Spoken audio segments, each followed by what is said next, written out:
नमस्कार दोस्तों। ITI first year electrician trade के लिए जो सीबीटी क्वेश्चन सीरीज चला है उसमें आज का वीडियो नंबर 18 है। 17वां वीडियो का प्लेलिस्ट बन चुका है और वो चैनल पर जाकर विजिट करिए और क्रमवार पढ़ लीजिए। आज का 18वां वीडियो में पहला क्वेश्चन आपके सामने है। क्या है पहला क्वेश्चन, देख लीजिए। है घरेलू तारों में लचीली तारों का क्या उद्देश्य है?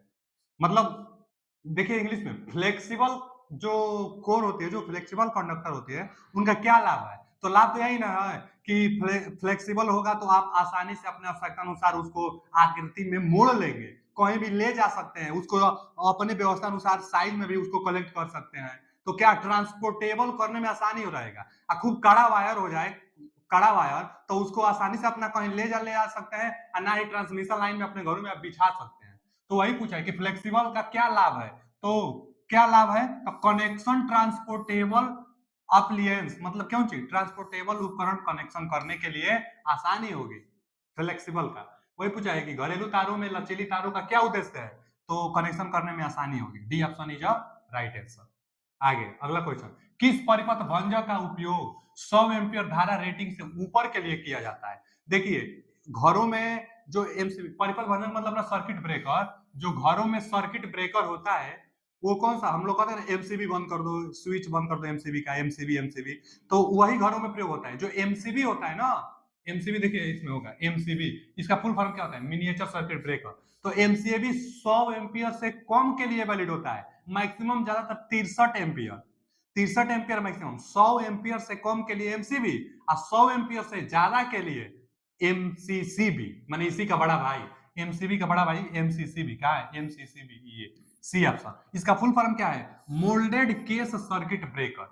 Moulded case circuit breaker MCCB को कहते हैं और इसका प्रयोग 100 एम्पियर से ऊपर के लिए किया जाता है। और वही क्वेश्चन पूछा है कि 100 एम्पियर रेटिंग से ऊपर के लिए, तो एमसीसीबी का। और आरसीसीबी का residual current circuit breaker, ELCB का full form earth leakage circuit breaker, earth wire में लगाई जाती है और ये जो रेजिडुअल करंट होता है उसके लिए ये लगाई जाती है, रेजिडुअल करंट सर्किट ब्रेकर। तो मोल्डेड के सर्किट ब्रेकर 100 एम्पीयर से ऊपर के लिए प्रयोग की जाती है और यही इसका आंसर भी है। आते हैं अगले क्वेश्चन की तरफ। क्या है अगला क्वेश्चन कि तांबे के फ्यूज तार पर टीन की कोटिंग का क्या उद्देश्य है? तो कोई जो तांबा जो होता है ना, ऑक्सीडाइजेशन कर लेगा, ऑक्सीकरण हो जाएगी, उसका जो क्या कहते हैं, जंग जंग न लगने लगेगी, इसलिए टीन का कोटिंग कर दी जाती है जिससे ऑक्सीकरण नहीं होगा। तो टीन का कोटिंग क्यों किया जाता है? तो prevent oxidation of copper wire, तांबे के तार को ऑक्सीकरण से रोकने के लिए टीन की कोटिंग की जाती है, इसलिए C option is right answer. आगे चार कुंडलित चालकों के समूह को क्या कहा जाता है? तो चार को क्वाड क्वाड बोला जाता है, चार को क्वाड, दो को पेयर, आठ रहता तो आक्ट, तो फोर है ना, तो फोर को क्वाड हम लोग बोलेंगे। कोर नहीं, कोर तो कंडक्टर को कहते हैं, पेयर तो जोड़ा को कहते हैं, लेयर तो एक बाई वन जो लेयर होती है उसको लेयर कहते हैं। तो चार कंडक्टरों के समूह को क्वाड कहते हैं, आठ होता तब आक्टल कहते, दो होता तो पेयर कहते हैं। आगे चार लैंप नियंत्रित करने के लिए, चार लैंप को नियंत्रित करने के लिए गोदाम वायरिंग सर्किट में कितने दो तरह के स्विच आवश्यक है? माने क्या बोल रहा है ना कि फोर लैंप को कंट्रोल करने के लिए गोदाम वायरिंग में टू वे स्विच की कितनी आवश्यकता होगी? तो जितना लैंप को कंट्रोल करना होता है उससे एक कम। चार लैंप को कंट्रोल करना है ना, चार लैंप को कंट्रोल करना है तो चार में से एक कम कर दीजिए, तो इसका जवाब तीन, तो तीन option B option is right answer. अगर पांच को तो फिर एक कम करके चार बताते, तीन को कहता तो एक कम करके दो को बताते। तो चार लाइन को कंट्रोल करने के लिए कितना टू वे स्विच की आवश्यकता लगेगी? तो तीन टू वे स्विच की आवश्यकता लगेगी, यानी बी ऑप्शन उसका। अगला क्वेश्चन, बहुमंजिला इमारतों के लिए तारों की ट्री प्रणाली जो वायरिंग की जाती है ना, वायरिंग का एक प्रकार है ट्री व्यवस्था, बहुत सारा व्यवस्था उसमें से एक है ट्री व्यवस्था। ट्री व्यवस्था मतलब पेड़ की तरह वायरिंग की जाती है, माने एक शाखा रहेगी, माने दो वायर मान लीजिए आ गया, अब इधर किसी को सप्लाई देना है तो एक यहाँ से दे दीजिए और एक यहाँ से, चल भैया तुम्हारे घर में सप्लाई गया। किसी का और घर है तो दे दीजिए फिर यहाँ से सप्लाई और एक यहाँ से उसके घर में सप्लाई दे दीजिए। अगर किसी का घर इधर भी है तो इधर भी सप्लाई दे दीजिए। मतलब ट्री व्यवस्था इसी को कहते हैं, एक शाखा रहेगी और उससे बहुत सारी शाखाएं निकलेगी, तो ट्री व्यवस्था होती है। तो क्या पूछा है कि ट्री व्यवस्था बहुमंजिला इमारतों के लिए करने का सबसे उपयुक्त क्या है, सबसे उपयुक्त लाभ क्या है? तो लाभ यही है कि अगर इनके घर में फॉल्ट होगा तो इनके यहाँ का कनेक्शन काट कर और ठीक कर ले जाएगा और किसी का बाधा नहीं होगा। और किसी में सप्लाई का बाधा नहीं होगा। तो इसलिए यही व्यवस्था अपनाई जाती है, क्योंकि फाल्ट उल्ट आ जाए तो किसी दूसरे को बाधा ना हो। तो easy to fault finding switch many fuses, कई फ्यूज के साथ दोष को ढूंढने में सरलता होती है, इसलिए इसका प्रयोग करते हैं। दोष को ढूंढने में सरलता होगी और आसानी से हो जाएगी, किसी को बाधा नहीं होगा, इसलिए इसी का। बहुमंजिला चाहे गोदाम वोदाम की वायरिंग करेगा तो डी ऑप्शन ट्री वे, तो D option is right answer. आते हैं अगले क्वेश्चन की तरफ। सीलिंग में स्क्रू का छेद भरने हेतु भराव पदार्थ के रूप में किसका प्रयोग किया जाता है? जैसे जो ड्रिल की जाती है ना, ड्रिल तो ड्रिल करते हैं तो जो होल होता है उसको फालतू भराव करने के लिए एक बिट लगा दी जाती है और उसके अंदर पेचकस से कसा जाता है। तो जो बिट लगता है वो कचड़ प्लास्टिक नहीं होता है, नायलॉन का होता है। तो वही पूछा है कि जो सीलिंग में स्क्रू का छेद भरने के लिए प्रयोग किया जाता है वो किसका बना होता है? तो नायलॉन का। B option is right answer, nylon का बना होता है। अच्छा क्वालिटी का लेंगे आप तो नायलॉन का बना रहेगा। आगे, यह प्रतीक किसको डिनोट करता है? तो सीलिंग फैन को डिनोट करता है। सीलिंग फैन मतलब छत का जो पंखा होता है, ऐसा प्रतीक रहेगा तो उसको। अगर टेबल फैन होता ना तब फिर कैसा? तो टेबल फैन होता तो ऐसा होता, ऐसा ऐसा देता, नहीं तो ऐसा दे देता टेबल फैन के लिए। अब ब्रेकेट फैन जो नहीं दीवार को लगती है और घूमती रहती है इधर उधर, वही ब्रेकेट फैन होता है। तो ब्रेकेट फैन कैसा होता है? दीवार, मान लीजिए इतना मोटा ये दीवार है, ऐसे एकदम पिक्चर देगा, दीवार रहेगा, इसी पर क्या लगा रहेगा? Ceiling fan. तो ऐसा दीवार रहेगा उसको सीलिंग फैन, ये इधर उधर क्या करेगी? रोटेट करेगी। तो यही ब्रेकेट फैन है। एग्जॉस्ट फैन तो आप पकड़ लेंगे, एग्जॉस्ट फैन ऐसे बनाया रहता है, एग्जॉस्ट फैन ऐसे बनाया रहेगा तो आप पकड़ लेंगे एग्जॉस्ट फैन।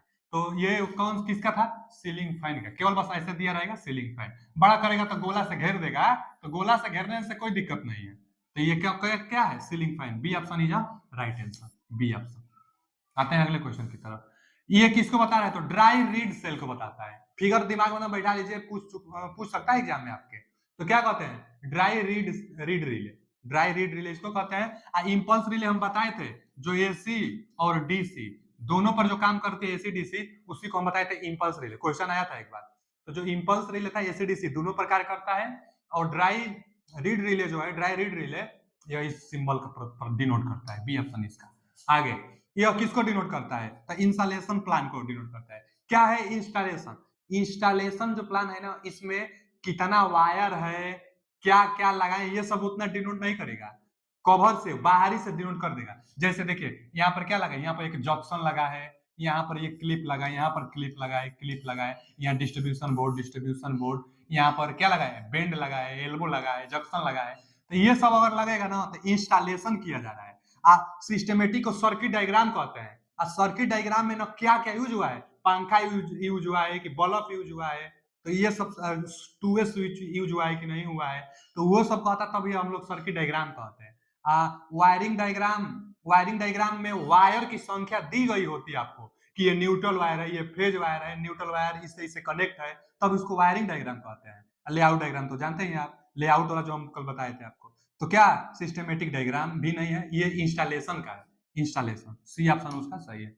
आगे देखिए, आईसीडीपी मुख्य स्विच का उपयोग कहाँ किया जाता है? देखिए इसको ना थोड़ा ऐसे लिख दिया है, वही बात है, इसको लिखना चाहिए डीपीआईसी, डीपीआईसी स्विच। डीपीआईसी स्विच को ही आईसीडीपी स्विच कहते हैं। आईसीडीपी चाहे डीपीआईसी स्विच, क्या फुल फॉर्म होता है?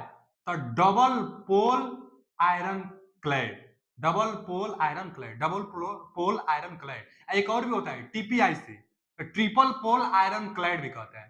तो टीपीआईसी जो ट्रिपल पोल आयरन क्लैड होता है, टीपीआईसी, उसका प्रयोग 3 फेज पावर सर्किट में करेंगे, लेकिन डबल पोल आईसी सर्किट का सिंगल फेज डोमेस्टिक इंस्टॉलेशन में करते हैं। यानी सी ऑप्शन, सिंगल फेज के लिए डबल पोल आयरन क्लैड और triple pole iron clad 3 phase के लिए। तो ये किसके लिए करते हैं? तो सिंगल फेज डोमेस्टिक के लिए करते हैं, आईसीडीपी का चाहे डीपीआईसी का, full form double pole iron clad. तो C option is right answer. आते हैं अगले क्वेश्चन की तरफ। कौन सी विद्युत सामग्री सामानों के सामान्य वर्गीकरण से संबंधित है? देखिए क्या दिया है कि which electrical accessory belong to journal classification of accessories। तो अब सुन लीजिए, 5 प्रकार से आपके इलेक्ट्रिकल में क्लासिफिकेशन की जाती है। जो पहला क्लासिफिकेशन की जाती है उसको हम लोग कहते हैं कंट्रोलिंग। कंट्रोलिंग में क्या आता है? तो स्विच विच जो रेगुलेटर आता है ना, यह कंट्रोलिंग में आता है। फिर एक होता है होल्डिंग। होल्डिंग में क्या आता है? तो होल्डिंग में जो नहीं पकड़ने के लिए जो होल्डर होता है, जो बल्ब लगा देते हैं, तो होल्डिंग डिवाइस वो आती है। तो होल्डिंग वाला में होल्डर आ जाता है, कंट्रोलिंग वाला में स्विच रेगुलेटर आ जाता है। एक होता है सेफ्टी। सेफ्टी में क्या आता है? सेफ्टी में जैसे आ जाएगा ना वो मतलब प्लग उलग भी आ जाएगा ना सेफ्टी में, स्विच जो आ जाती है तो वो सेफ्टी डिवाइस में आती है। सर्किट ब्रेकर ये सब सेफ्टी वाले में आ जाती है। एक होता है जर्नल। तो जो जर्नल का आता है, जर्नल में क्या आता है? तो सीलिंग रोज आता है, एडाप्टर आता है। यही पूछा भी है जर्नल के लिए। जर्नल के लिए पूछा है ना, electrical accessory belong to general. General classification, तो जर्नल क्लासिफिकेशन में हम क्या बताए थे? सीलिंग रोज बताए थे, एडॉप्टर बताए थे, ceiling rose, adaptor, neutral link, distribution board, ये सब जर्नल में आता है। एक और होता है आउटलेट। आउटलेट में क्या होता है? जो सर्किट होता है ना, सर्किट 3 प्लग उलग, तो आउटलेट जो आउटपुट देती है आपको, जहां से आप आउटपुट लेते हैं, उसका आउटलेट। तो इलेक्ट्रिकल में 5 प्रकार से कौन कौन? आउटलेट जहां से आप आउटपुट लेते हैं, एक जर्नल में एडॉप्टर, न्यूट्रल लिंक, सीलिंग रोज, ये सब हो जाएगा जर्नल में। और उसके बाद एक होता है कौन चीज? सेफ्टी में स्विच लगा देते हैं, कंट्रोलिंग में भी स्विच लगा देते हैं, होल्डिंग में होल्डर लगा देते हैं। तो जर्नल पूछा है, तो जर्नल में सीलिंग रोज। फ्यूज तो होगा नहीं, फ्यूज किस में आ जाएगा? कंट्रोलिंग में आ जाएगा। फिर इंटरमीडिएट स्विच भी आ जाएगा, ये उसमें स्विच तो होगा नहीं। फिर लैंप होल्डर तो होल्डिंग में आ जाएगा। तो यही जर्नल में ceiling rose. B option is right answer. आगे डीसी श्रृंखला, देखिए हम क्या बताए थे? एक बताए थे L series, MCB. L series का प्रयोग हम बताए थे जहां पर रजिस्टिव लोड, हो वहां पर एल सीरीज। जैसे रजिस्टिव लोड, गीजर एग्जांपल में पूछा था, गीजर, आयरन, चाहे और भी जो हीटर उटर होता है, वही एल सीरीज। जहां इंडक्टिव लोड हो तो एल सीरीज एमसीबी का प्रयोग करेंगे। एक हम बताए थे जी सीरीज एमसीबी। तो जी सीरीज एमसीबी हम बताए थे इंडक्टिव लोड के लिए। जैसे कूलर वोलर जो था ना, कूलर हैंड टूल, तो इंडक्टर लोड चाहे इंडक्टिव लोड के लिए एक हम बताए थे। अब एक और आ गया डीसी सीरीज एमसीबी। तो डीसी सीरीज एमसीबी ना डीसी मोटर के लिए प्रयोग किया जाता है। और डीसी मोटर कहाँ? लोकोमोटिव में ही डीसी मोटर का प्रयोग किया जाता है। तो डीसी सीरीज के लिए लोकोमोटिव में डीसी मोटर का प्रयोग होता है, इसलिए सी ऑप्शन लोकोमोटिव। वातानुकूल में कौन सा? जी, एसी है। डीसी मोटर ठीक है, डीसी मोटर, लेकिन डीसी मोटर सीरीज के लिए होता है। तो डीसी मोटर क्या होना है? डीसी सीरीज और सीरीज लोकोमोटिव में, एसी मोटर तो होगा नहीं, तो इसलिए C option is right answer, क्योंकि लोकोमोटिव में डीसी सीरीज मोटर होता है। आगे दोष में सर्किट को बाधित करने के लिए फ्यूज द्वारा लिया गया समय क्या करेगा? कटा फैक्टर देख लीजिए ना, क्या बोला है कि दोष जो फॉल्ट आ जाएगी, फॉल्ट सर्किट को बाधित करने के लिए फ्यूज द्वारा लिया गया समय क्या होता है? फ्यूज द्वारा कट ऑफ करने में जितना फ्यूज समय लेगा उसी को कट ऑफ फैक्टर कहते हैं। तो क्या? Cut off factor. C option is right answer. आते हैं अगले क्वेश्चन की तरफ। वायरिंग का ट्री सिस्टम स्थान पर सबसे उपयुक्त है। ट्री सिस्टम कहां सबसे उपयुक्त है? तो जहां बहुमंजिला भवन हो। हम तो बताए थे ना ट्री सिस्टम, ट्री व्यवस्था, जहां बहुमंजिला भवन हो तो किसी एक में बाधा उत्पन्न आ जाएगी तो दूसरे पर प्रभाव न हो, इसलिए ट्री सिस्टम का प्रयोग किया जाता है। तो बहुमंजिला, जहां बहुत ज्यादा बिल्डिंग्स होती है ना, वहां ट्री सिस्टम का प्रयोग की जाती है। तो D option is right answer, tree system बहुमंजिला के लिए। आगे सुरक्षित ठंडा मोड़ने के लिए पीवीसी नली, पीवीसी फुल फॉर्म क्या होता है? पॉलीविनाइल क्लोराइड पाइप का अधिकतम आकार 25 mm लेते हैं। 25 mm ले लेंगे तो सारा काम हम लोग आसानी से हो जाएगा। इससे ज्यादा लेंगे तो हम लोग को कार्य करने में बहुत असुविधा होगी, अच्छा से काम हम लोग नहीं कर पाएंगे। एक स्टैंडर्ड माना गया है कि मैक्सिमम कितना होना चाहिए पीवीसी पाइप के लिए? तो 25 mm। तो वही पूछा है कि सुरक्षित ठंडी मोड़ने के लिए पीवीसी नली का अधिकतम आकार कितना होना चाहिए? तो पीवीसी नली का अधिकतम आकार 25 mm इलेक्ट्रिकल में होना चाहिए, तभी अच्छा काम आप कर पाएंगे।